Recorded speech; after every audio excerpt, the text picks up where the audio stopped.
اعوذ باللہ من الشیطان الرجیم بسم اللہ الرحمن الرحیم۔ یہ دو رکوع ہیں ابھی سورہ مبارکہ کے حج کے مناسک کا کچھ ذکر ہے، یہاں پر خاص طور پر قربانی کا خاص طور پر ذکر ہے۔ سورہ بقرہ کے دو رکوع 24واں 25واں اس میں بھی حج کے مناسک آ چکے ہیں،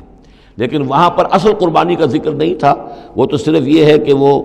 دم جو دینا پڑتا ہے اگر کسی وجہ سے سر منڈانا پڑ گیا ہے قبل از وقت، اور یا اسی طریقے سے تمتع اگر کیا ہے تو اس کا وہ دم شکر کا ہے وغیرہ وغیرہ۔ لیکن یہاں پر جو دو ہے، ایک قربانی اور ایک طواف، ان دو کا جو ہے ذکر ہو رہا ہے خاص طور پر یہاں۔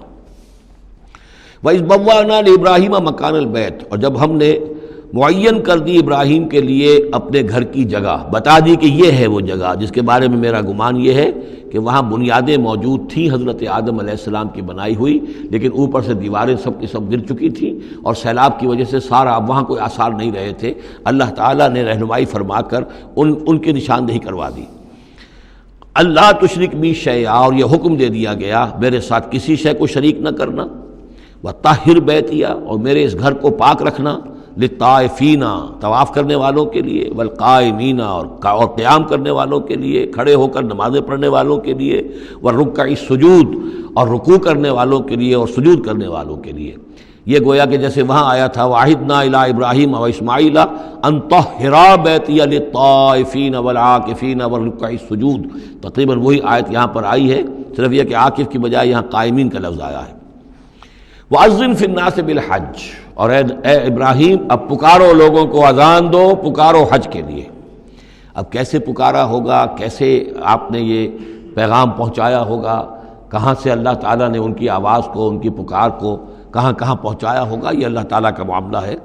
یا تو کا رجالن، پکاریے لوگوں کو، حج کی دعوت دیجئے، آئیں گے وہ آپ کے پاس پیدل چل کر بھی، وعلی کل ضامر، اور بڑی لاغر اونٹنیوں پر بھی، یعنی دور دراز سے آئیں گے تو سفر کی وجہ سے اونٹنیاں لاغر ہو چکی ہوں گی۔ یاتین من کل فج عمیق، جو یہاں پر پہنچیں گی وہ اونٹنیاں اور لوگ آئیں گے بڑی دور دراز کی راہوں سے، دور دراز کی، یہ فج کہتے ہیں پہاڑوں کے درمیان کے راستے کو، چونکہ یہ سارا پہاڑی علاقہ ہے تو نہ معلوم کہاں کہاں سے گہری وادیوں میں سے ہو کر لوگ جو ہیں پہنچتے ہیں۔ لیشہدوا منافع لہم، تاکہ یہ آئیں حاضر ہوں ان جگہوں پر کہ جو ان کے لیے منفعت کی جگہیں ہیں۔ وَيَذْكُرُ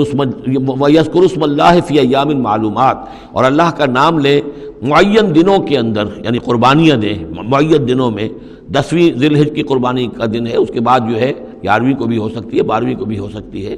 یا ایام معلومات ہیں۔ عَلَىٰ مَا رَزَقَهُم مِّن بَهِیمَةِ الْأَنْعَامِ، تو اللہ کا نام لیں ذبح کرتے ہوئے، اللہ کا نام لیں ان پر کہ جو ہم نے انہیں یہ چوپائے عطا کیے ہیں، مویشی دیے ہیں۔ فَكُلُوا مِنْهَا، تو ان کو ذبح کر کے، ان کی قربانی دے کر اس میں سے خود بھی کھاؤ۔ وَأَطْعِمُوا الْبَائِسَ الْفَقِيرَ، اور جو برے حال میں ہو، فقیر محتاج جو بہت ہی خستہ حال ہے، اس کو بھی کھلاؤ۔ ثُمَّ لْيَقْضُوا تَفَثَّهُمْ، پھر یہ کرنے کے بعد پھر اپنے میل کچیل دور کرو، پھر احرام کھولنا ہوتا ہے، پھر یہ کہ وہ رنحت،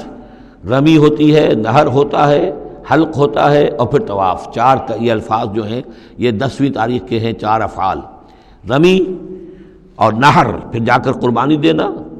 پھر یہ کہ حلق کر کے اور پھر یہ احرام کھل گیا، اب نہاؤ دھو، میل کچیل جو بھی احرام کی وجہ سے صاف کرو، اچھے کپڑے پہنو، اور پھر جاؤ اور طواف کرو، طواف زیارہ۔ ثُمَّ لْيَقْضُوا تَفَثَّهُمْ، پھر چاہیے کہ وہ دور کریں اپنے میل کچیل، وَلْيُوفُوا نُذُورَهُمْ، اور جو بھی نظریں مانگی ہوئی ہوں ان کو پورا کریں، وَلْيَطَّوَّفُوا بِالْبَيْتِ الْعَتِيقِ، اور اب جا کر اس قدیم گھر کا طواف کریں۔ ذالک، یہ سن چکے، وَمَن يُعَظِّمْ حُرُمَاتِ اللَّهِ فَهُوَ خَيْرٌ لَهُ عِندَ رَبِّهِ، اور جو کوئی اللہ تعالیٰ کی حرمتوں کی تعظیم کرے، یہ بیت اللہ الحرام ہے، یہ اشہر حرم ہے، یہ ساری چیزیں جو اللہ تعالیٰ کی حرمتیں ہیں، حرمات اللہ ہیں، اللہ نے جس چیز کو کہ محترم قرار دیا ہے۔ سورہ مائدہ میں ہم پڑھ چکے ہیں، وہ جانور کے جو ہدی کے جانور ہیں وہ بھی محترم ہیں، جن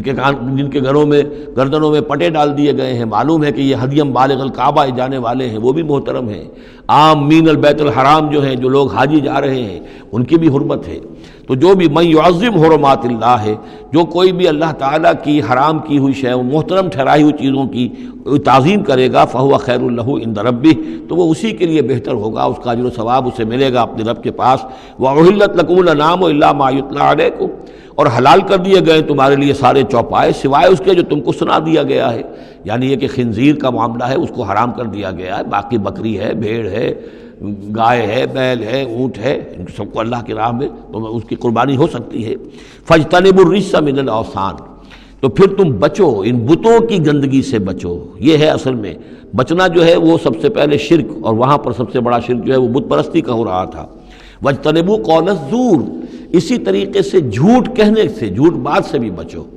حنفاء للہ، یکسو ہو جاؤ اللہ کی طرف، یکسو اسی کے بندے بن جاؤ،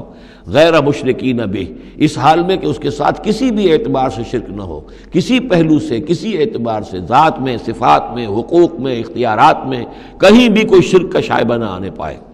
ومن یشرک باللہ، اور جو کوئی اللہ کے ساتھ شرک کرے گا، فکأنما خر من السماء، تو وہ تو ایسے ہے جیسے وہ رسی کٹ گئی اور اب وہ زمین کے اوپر گر پڑا، زمین کی طرف جا رہا ہے آسمان سے۔ کوئی شخص ہے جو آسمان سے کسی بلند چیز سے کسی رسی کے ساتھ لٹکا ہوا ہے،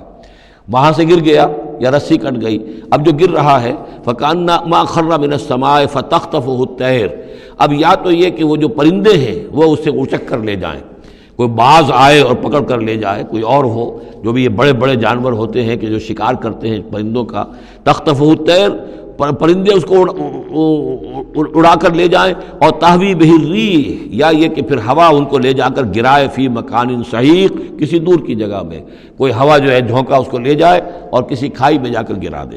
یہ معاملہ ہے اس شخص کا جو اللہ کے ساتھ شرک کرتا ہے، اس کے پاس کوئی سہارا نہیں رہا۔ اب توحید والا جو ہے وہ ایک سہارے پر قائم ہے، قول ثابت بالحیات الدنیا، یہ جو ہم ثبات عطا کرتے ہیں اہل ایمان کو، بالقول الثابت فی الحیات الدنیا، دنیا کی زندگی میں۔ ذالک، یہ تم نے سن لیا، یہ احکام تم نے سن لیے۔ ومن یعظم شعائر اللہ، پھر سن لو جو اللہ کے شاعر کی تعظیم کرے گا، فإنہا من تقوی القلوب، تو یقیناً یہ دلوں کے تقوی کی بات ہے۔ ان تمام چیزوں کی ہم پڑھ چکے ہیں سورہ بقرہ میں، ان الصفا والمروۃ من شعائر اللہ، بیت اللہ شعیرہ ہے اور وہ مقام ابراہیم شعیرہ ہے، صفا اور مروہ جو ہے شعیرہ ہیں۔ شعیر وہ چیز ہے کہ جس سے اللہ تعالیٰ کی بندگی کا شعور پیدا ہو، ان کے ساتھ وہ چیزیں وابستہ ہیں، وہ تاریخ ان کی ہے کہ جس کے حوالے سے پھر یہ کہ اللہ تعالیٰ کا شعور جو ہے انسان کے اندر پیدا ہوتا ہے، اس کی ذات کا، صفات کا۔ لکم فیہا منافع الی اجل مسمى، یہ جو جانور ہیں اس کی قربانی کے، تمہارے لیے ان میں نفع ہے ایک اجل مسمى تک، یعنی یہ نہیں ہے کہ قربانی کا جانور ہے تو اس کے اوپر سواری نہیں کر سکتے، سواری کر سکتے ہو۔ قربانی کا جانور ہے تو اس کا دودھ پی سکتے ہو، اگر وہ گائے ہے درمیان میں اگر کوئی دودھ ہے یا بکری ہے لے کے جا رہے ہو تو اس کا دودھ پی سکتے ہو۔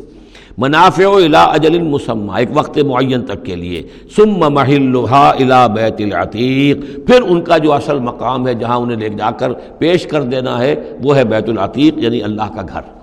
اللہ کا گھر کا جو منہر ہے پھر اس کو وسیع کر کے، اور بنا کی وادی میں ایک بہت بڑی جگہ ہے، ورنہ اس سے پہلے جو ہے یہ مروہ کی جو پہاڑی ہے، صفا اور مروہ کے پاس جو ہے یہ قربان گاہ تھی۔ مروہ ہی سے وہ وادی شروع ہو جاتی ہے کہ جس پر کچھ آگے چل کر وہ بنا کا پورا آتا ہے۔ اب یہ منہر جو ہے وہ ادھر ایکسٹینڈ